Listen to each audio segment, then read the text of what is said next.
Hey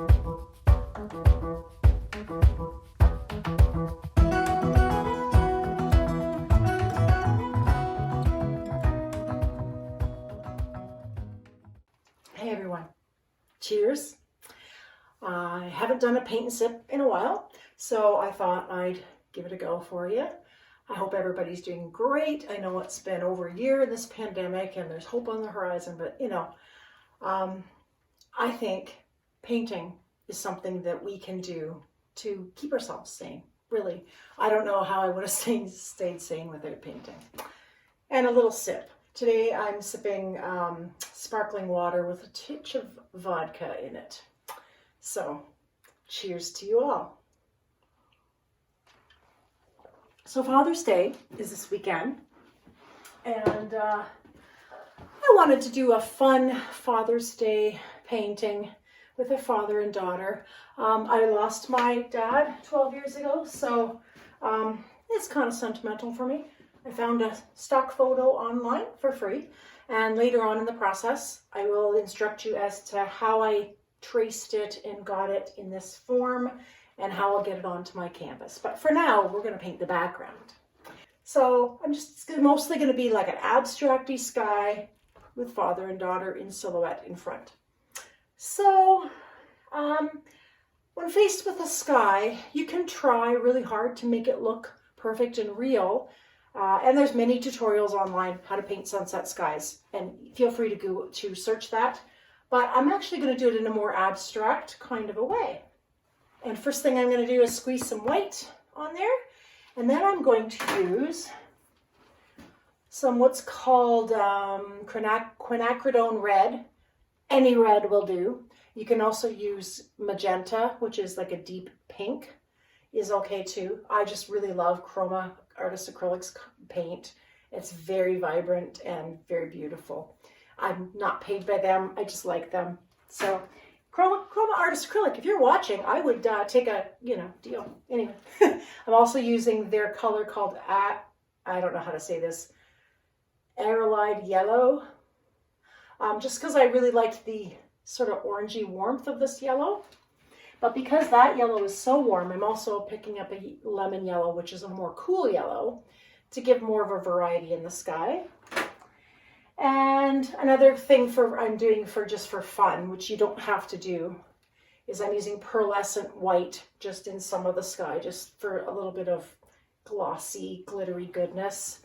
But you can just use white. So I'm a great proponent of use whatever paint you have. Any paint, you can make beautiful paintings. Yes, the more you progress artistically, the more your taste in paint elevates a little bit. And yes, some paints are better quality, but honestly, we're going to have fun. So if you're just going to have fun, just pick whatever paint that you have handy or that you can afford. And it's fine. It's wonderful. So in the description below, I've listed all the products I used, and also kind of made it clear to you that any red, any yellow will be fine. All right, then I'm going to squeeze some of the bright lemon yellow on there, that cool yellow. What cool and warm colors are all about is a little bit beyond the breadth of this video, but if you're really into that and want to learn, you can search. There's lots of good artist tutorials on YouTube that kind of explain warm versus cool colors. So we're not going to get into that, but I just wanted you to know that, that's why I'm using two different shades of yellow. Okay. This is so glorious. It's almost like an orangey yellow. See, isn't that pretty? I've been only on YouTube less than a year, and I have found that I've kind of gone through stages. For a while, I was editing everything out and trying to make things really slick. So today's tutorial and some of the things that I've been learning, I think that I'm just going to be real. I'm going to be me in real time. And you just get to see my process and you get to see me doing all the work. So great. That's better for you. People that want to watch my channel just to be entertained might not like it. So that's always the struggle. Do you try and entertain, or do you try to educate? Or do you do a little of both? I'm still trying to figure out my YouTube identity that way. Sometimes I want to be, entertaining to you. And then other times I think, why in the world would you find me entertaining? I mean, I'm really just not. So it's all good. It's whatever. I'm just still experimenting, trying to get to that magical 1,000 subscribers. So it's all good. It's what it is, and we're just going to get there when we get there. So there's my palette. I'm not one to be really, thinking about where I put colors. I just put them where I put them. It's all good. So 2 choices. I could just throw all those colors on my painting and then just kind of mix them on the canvas. Or I could mix different shades of yellows and reds and oranges on the palette and then put it on. And honestly, I'm kind of torn. I think I'm going to go with plan A, just because it's a little quicker. I'm just going to put the colors on there and sort of mix them and see what happens. And then I have a cool technique to show you to make it even more interesting. So I'm going to put father and daughter in this general area.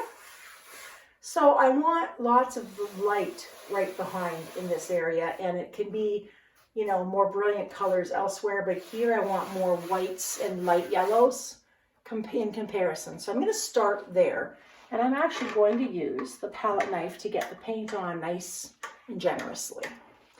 You could use a brush and just lay it on there, but if you use a brush, please be aware that I would really want lots of paint, because I do not want this paint to dry before we get to the next technique. So if you put the paint on really thinly, it will dry and you won't get the effect that we're hoping to get. So first thing I'm going to do is take some white in the bottom of the knife. So if I'm holding it like that, the paint's on the bottom. I don't want it to fall off. And I'm going to start in that area. I'm going to put this up on the lip of my easel so that I don't have to negotiate there. So I'm going to put a lot of white right there. Because that's going to be the lightest part of my sky. And then that doesn't mean I'm not going to put white elsewhere. So I'm just kind of putting the white on first, because as I add color, it will blend with the white. I'm not going to use all my white because I might need some later. So white. Can you see that? It's like a bunny in a snowstorm. Don't want to think about snowstorms right now though. Okay, then I'm going to start with the next lightest color. I didn't wipe off my knife or anything. So now I'm just going to add some of that yellow. Nice cool yellow, which is really pretty. Maybe go all the way to the edge. I'm not thinking about this. I've not planned it. It's just kind of what it is. Don't want most of the cool yellow in that area. And wipe off the knife a little bit. Okay, now I'm going to go with this warm yellow. Isn't that beautiful? It's just so wonderful.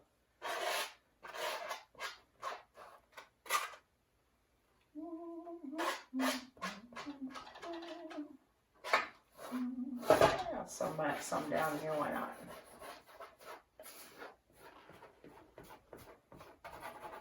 I don't like to think when I paint. So you can actually cover the entire canvas. That's just fine. If you want to. You can see why I'm using a knife and why I say, that we want thick color, because I'm really laying it on thick. Just like when I, tell tales about fishing. Lay it on thick. So some of this at the bottom won't show, but I don't care. I'm going to cover the entire canvas. And still kind of maintaining that lightest point in the middle. I'm going to add a little more of this warm orange up here. I'm not thinking. I'm really not thinking. Okay, a little bit up here. Maybe on this side. All right. Now I'm going to add some of this glorious quinacridone reds. I'm going to start that up here. Isn't it the most beautiful color you've ever seen in your life? It's just so pretty. So pretty. It's a yummy color. That's what I call it, yummy. And you'll see how the colors mix on my canvas. And I'm getting now starting to get some nice oranges. Isn't that glorious? Oh, I just love it. Love, love, love how this is looking. Not trying too hard, not stressing, just laying down some glorious skies. And now if we go where there's white, we're gonna manufacture some peaches. The more you stroke through it, the more mixed colors you're gonna get. The less you stroke through it. Ah! There's me dropping my knife. Usually I would use a bigger knife. The only reason I'm just using this cheap plastic little one is because I want you to know that you don't need big expensive supplies. Okay. So I think that's really pretty. Pretty. Put a little bit more orange over here because I want to. A little bit more of that warm yellow. So we've lost some of the warm yellows and I really like those.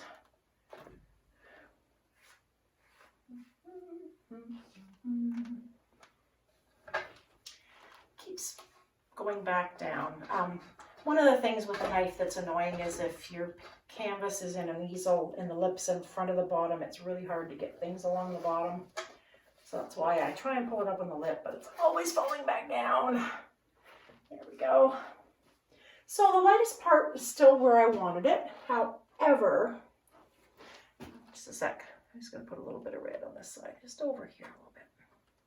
You'll notice I have more red in general on the right than I do on the left. That's kind of on purpose, because you don't want your painting to be samey. That's what I call it anyway, samey.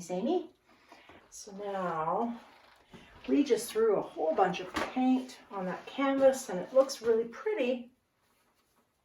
But I'm still going to do what I thought I was going to do originally, and that's I'm going to take some cellophane or plastic wrap or whatever you want to call it, and I'm going to put it on the entire thing and smoosh it around, and we're going to see what happens. Okay, so I'm back. I went off to get some. I could not find my roll of Glad wrap or whatever you want to call it. So I have a lot of this sort of plasticky stuff that just covers the canvases when you buy them. So I think I'm just going to use that because it really works the same way. Down there. Oops. So what I want to do is kind of put it on the wet paint. And first I'm going to like sort of accordion it a bit. If it sticks, it's going to stick, so I need to pull it off. You're not going to try and be careful here. What I'm going for is a random sort of vibe. So if I was going for a certain thing, I would be careful and try and do it a certain way. But honestly, I'm just trying to get horizontal goodness lines that are happening in my sky. And yes, this is a very abstract sky, but it gets really cool marks and lines and things, and you can smoosh it around as much as you want. You can smoosh it up and down if you want to blend in some places, which I might want to do where there's white, just for fun. Have it more blendy behind where the father and daughter are going to live. Then at the end of the day, wiping it horizontally side to side. Now I didn't get all the way down there, so just in case that's going to show, I'm just going to throw some on there. Get up here. Just for fun. Stop. See how hard it is to keep on the lip of the easel? It's just really annoying. Okay, there we go. Now, how long to leave it on here? Really, you could take it off right now. But what I normally find is if you leave it for a few minutes or so, it kind of gets more of that interesting texture that I love so much. Oops.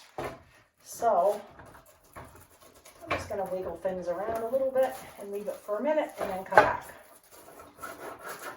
You can scratch into it if you want, because that's kind of cool. By the way, if you want more of a cloud feel during the day, this is a sunset, so I don't really care, but if you want more of a cloudy feel, you can just put dabs of white, put this on, and just go and make it really cool, and you'll get some really cool, interesting clouds. All right, we're gonna have a timeout, and we'll see you in a second. For you, there won't be any time passed. Okay, so a few minutes has passed. So we're going to take off our wonderful plastic right now. And I got a garbage right here, which is really handy. When you paint weird like I do, you need a garbage can all the time. Really handy. So I'm just going to kind of take it from the left and just peel it this way. And if I really wanted to, I could use this to stamp some paint onto another painting, but I don't want to right now because I'm in the vibe. So then we have this really interesting vibe, if you can see. But because I only waited like 3 or 4 minutes, it's still pretty wet. So if I wanted to, and I think I do, I'm going to take kind of a filbert blendy, I call it blendy brush, a fluffy. It's got lots of bristles and it's really soft. And I'm just going to soften, starting in this area, just by doing the lightest possible little circles. I'm just going to blend it and soften it in here. Not everywhere, but I'm just going to do it a little bit. Because the thing is, you might want less busyness behind where the father and daughter are. And I kind of go in circles, and I can always add more white if I need to, but I don't think I'm going to. I think I kind of like this. So I'm just making some places a little bit blendy. And once I get, there's a lot of paint on the brush, I'm going to wipe it, wash it in the water, wipe it off so that it's relatively clean again. Just sort of do this again. Especially once I go up to this place where there's more color. I'm just settling up some of that a little bit. And if it gets too brush strokey, which I don't always like, sometimes your fingers are really cool for blending too. So you can make yourself happy. You can blend this as little or as much as you want with your finger or with that round brush.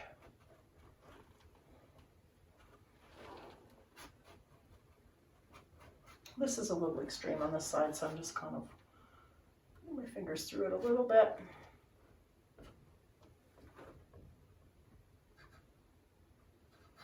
There we go. So basically at this stage, it's abstract. So you're not trying to make it look real, but you're just trying to make yourself happy. So there's enough interest versus blend. This is really cool up here. But again, because I blended a bit down there, I'm going to blend a bit more up here too. Just a little bit. Just so. And I also don't want any white canvas showing, and there's a few spots that are showing. So I'm kind of making sure there's no whiteage spots showing. Cool.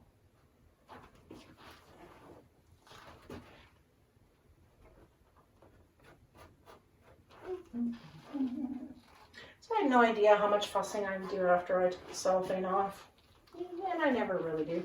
You can also take a rag and do this a little bit if you want. Again, if you soften it a little bit too much, you can do that. We're going for something that's really kind of cool here. We're not going for something perfectly like a sky. Because if you know anything, if you know me at all and you follow me at all, you'll know that, I don't know, I just don't like tight realism. I don't like the vibe that happens when you go really, really tight. I just really don't. So now I'm just smoothing out sort of the focal point area of the painting a little bit more. Oh, that's really great. So I want the right amount of smooth versus textured. And I think that's kind of making me happy. I think so. More or less making me happy. I'm going to put a little smoother over here. I don't know why, but I like the orange when it's smoother. Deep oranges. There we go.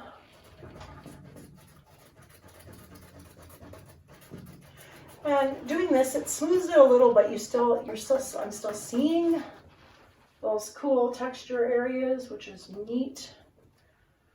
Even though I'm sort of smoothing them. It's nice that I can still see them. And you'll notice the stroke that I'm doing is incredibly gentle. So I'm not trying to put a little orange on my, let's put a little yellow on my, there we go. Some of the canvas was showing through there, so I was fixing that. But yeah, I don't want to stroke too hard because first of all, it kind of pulls. And second of all, I kind of still want the texture, but I'm just sort of semi-smoothing it by using a really feather touch. It's like you're sort of grazing the top of the canvas rather than making it distinct. So now we're going to switch gears and we're going to put some black on a palette, just wherever there's space. Right now, you don't need a ton, maybe a quarter size of a quarter. I have one of these lids. This just happens to be Galleria just because what I had on hand.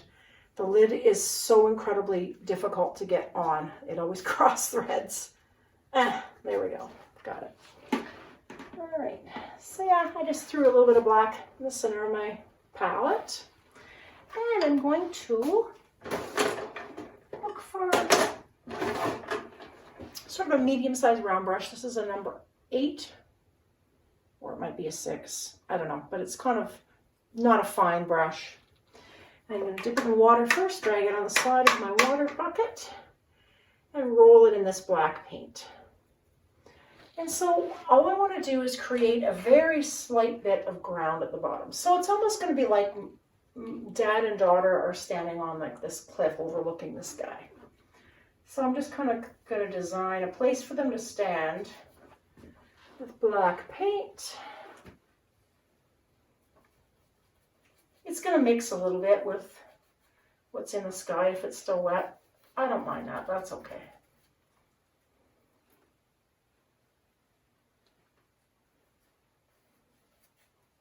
I'm going to put more of the ground on the left than on the right. It's going to kind of go down a little bit.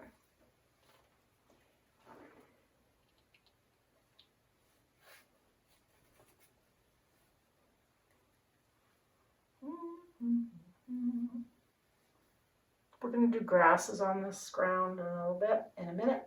I haven't decided yet either. I might add a tree, but I kind of want to keep this, excuse me, I might add a tree, but I might change my mind because I want to keep this painting fairly simple. So I'm going to wait for it to dry now. So for you, it won't be any time passing at all. For me, it'll be about 30 minutes because I want to make sure this is dry enough so that I can sort of pencil the father and daughter onto here. And then I'm just going to paint them in at the end and do a little bit of grasses, and that's it. It's really easy. So anyway, for me, this is going to be a timeout. Putting myself on a timeout. So I'll see you in a minute. All right, I'm back. I gave this about half an hour actually to dry. If you want to speed up the drying process, you can always use a blow dryer or a heat gun of some sort. So I have this beautiful father and daughter. Again, I will put the link in the comments to the traceable. So just took your garden variety magic tape and put it on the back of dad and daughter. And so basically, let's see, their feet should be over the black part of the ground and they should be fairly straight. And I'm just going to sort of make sure I get them stuck kind of where they would be, like so. And then I'm going to trace around that with a pencil. And you're just going to try and very carefully trace around. I kind of push down on whatever area I'm in or near. Because what I don't want to do is draw outside of their figures here.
did want to say is when I trace this, I use sort of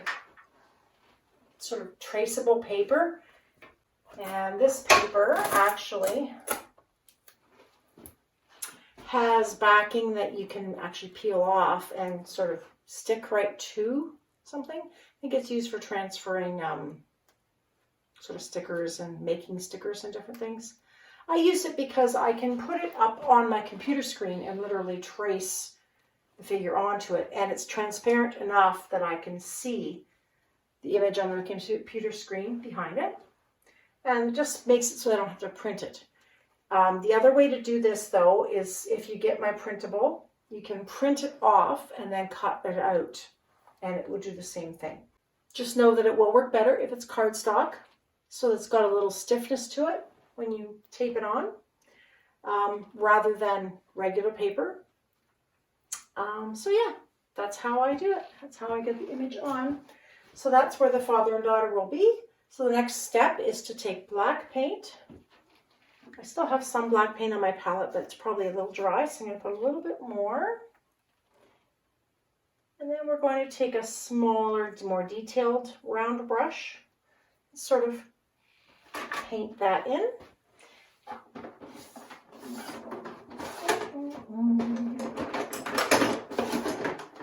So this is a number 2 round brush. You can use a number 1 if you're not as experienced and you really want to make sure you get it good and detailed. The other thing I recommend, that if you have a spray bottle or just put more water in your black paint, it makes it kind of spread a little more easily on your palette or on your painting. So I sprayed this with water. I'm going to stir in the water into that black paint. Just makes it flow onto the canvas a little more easily, so that you don't get, it's not dry, you don't get the hit and miss dryness. Now, when I'm doing detail, I put my hand closer to the metal part of the brush, closer to the end, and I hold it a little more like a pencil. I anchor the butt of my hand. That's what I call that. It's my butt. It's a lot smaller than my other ones, so that's good. So then you just try as best you can to follow the line and the detail of what you just drew in.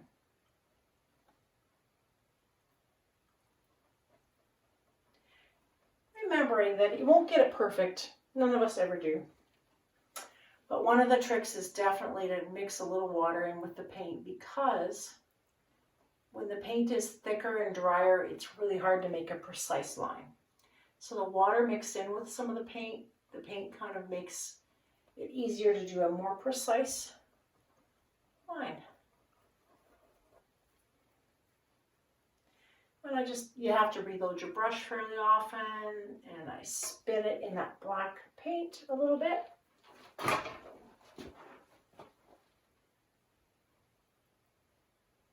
I tend to do the edges first to get them very well defined. And then I fill in more with paint. But this just takes a little while. It takes a little bit more patience. The smaller the brush that you use, the more precise you can get. But also a smaller brush also takes a little longer. So it depends on your level of experience. If you're not very experienced as a painter, a smaller brush will take longer, but it's easier to get the edges better defined.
that's finished.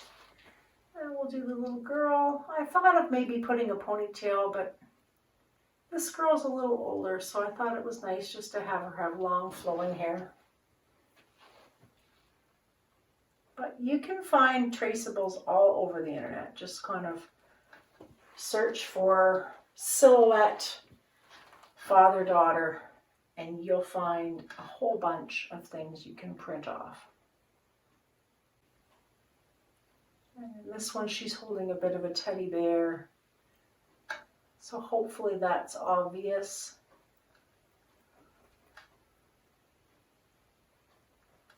There we go.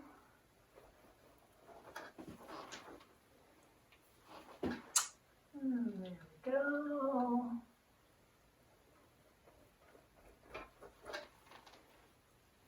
Little girl's so cute in this one.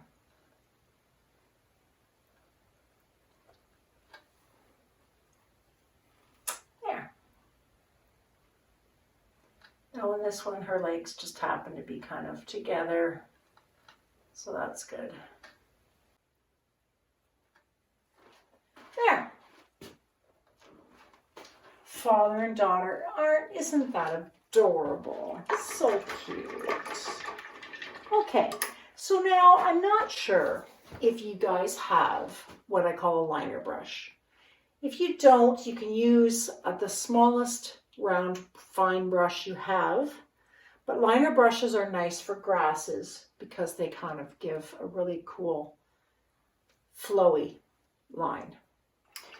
Okay, so if you wanted to like put a tree as well, feel free to do that.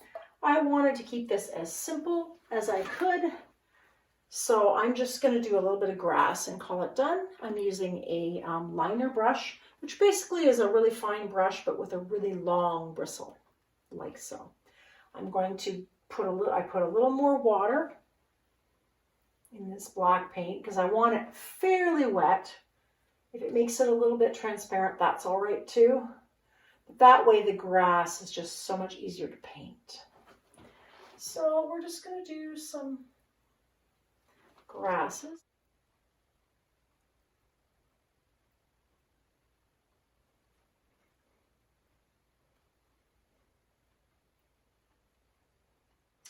You have to reload fairly often. You can get, 2 or 3 blades of grass.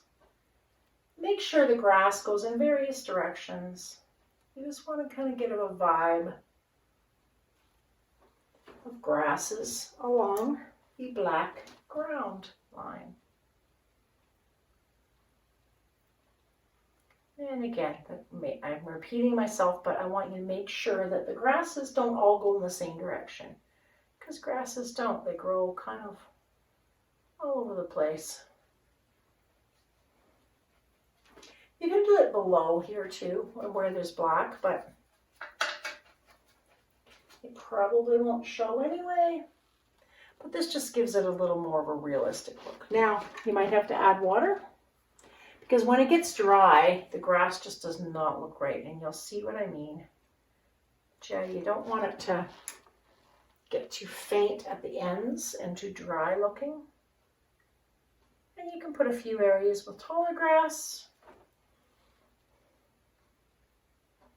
and areas with shorter grass, areas with less grass.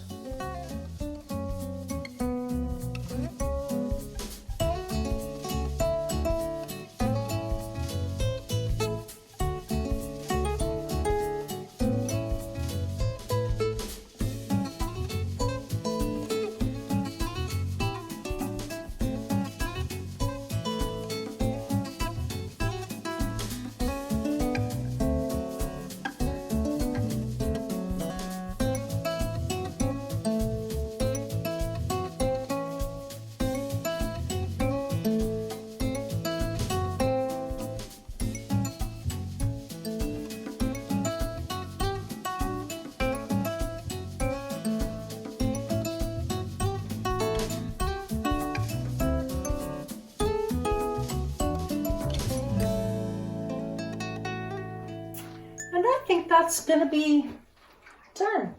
So there you have it. Father's Day 2021. And that's me and my dad. And my dad used to take me to, he had a gravel pit and a gravel truck business, dump truck. And he used to take me in the summer to the pit with him. And I used to play in the water and different things and play with the sand and the gravel. And he used to we used to just have so much fun together doing that. So it kind of makes me think of those days. It's all good. So please help me out and like and comment, subscribe, do all the stuff. And we will see you again soon. Bye now.